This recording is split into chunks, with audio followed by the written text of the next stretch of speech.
c'est quelque chose d'exceptionnel. Au moins, on a une crèche. 60 000 € pour ça? C'est juste surprenant, on s'attend pas du tout à ça, donc on est habitué peut-être aux traditions et il faut se faire à une nouvelle vie, une nouvelle ère. On ne reflète pas vraiment la tradition habituelle de la crèche qu'on plaçait chaque année de ce côté-là, qui est plus en bois, qui est plus traditionnel. Alors on s'est inspiré pour la structure des serres de Laken.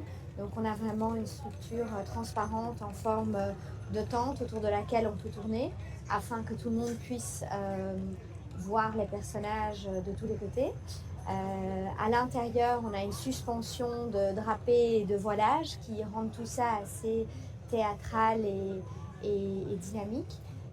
C'est quelque chose qui ne devrait pas exister à Noël. Ça n'a pas de sens à côté d'un arbre de Noël qui est symbolique. Ici, on a une crèche en plastique. Je pense que oui, c'est l'absence de visage et peut-être on ne sait pas s'identifier à la personne, donc ça aussi. Mais voilà, moi je pense que qu'elle soit traditionnelle ou pas, les gens auraient critiqué et inversement. Donc au moins on a une crèche et je pense que ça, contrairement à certaines communes, on peut dire qu'on a une crèche. Je trouve ça misérable. C'est pas artistique, c'est moche. À l'intérieur, des personnages de chiffon aux habits inspirés du passé textile de la Belgique, mais sans visage. Le visage des personnages est fait dans un tissu qui est composé de toutes les couleurs des ethnies possibles et inimaginables afin de discriminer personne. C'est vraiment une horreur incroyable, ça représente pour moi rien du tout. Il y a des chiffons. Des chiffons, c'est pas Jésus, c'est pas Joseph, c'est pas Marie. C'est des chiffons. Et des chiffons, ça reste des chiffons. Moi, j'aime pas trop. Je pense que ça fait un peu comme si on déshumanisait les personnages de la crèche. Je trouve ça un peu étrange de changer comme ça. Moi, j'aime bien la crèche qu'on avait avant. Je peux comprendre qu'on change les personnages pour un peu de la nouveauté, mais je préférais quand même la crèche d'avant. Je trouve ça un peu, pas malaisant, mais étrange qu'ils aient pas de visage, que ce soit tout un peu en mode peluche comme ça. Ici, vous voyez quoi? Des chiffons, hein? Des chiffons.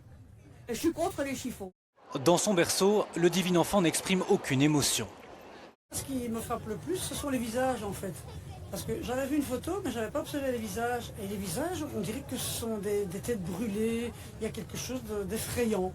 Et le prix, ça ne vaut certainement pas. Je viens d'entendre le prix, 60 000 € pour ça.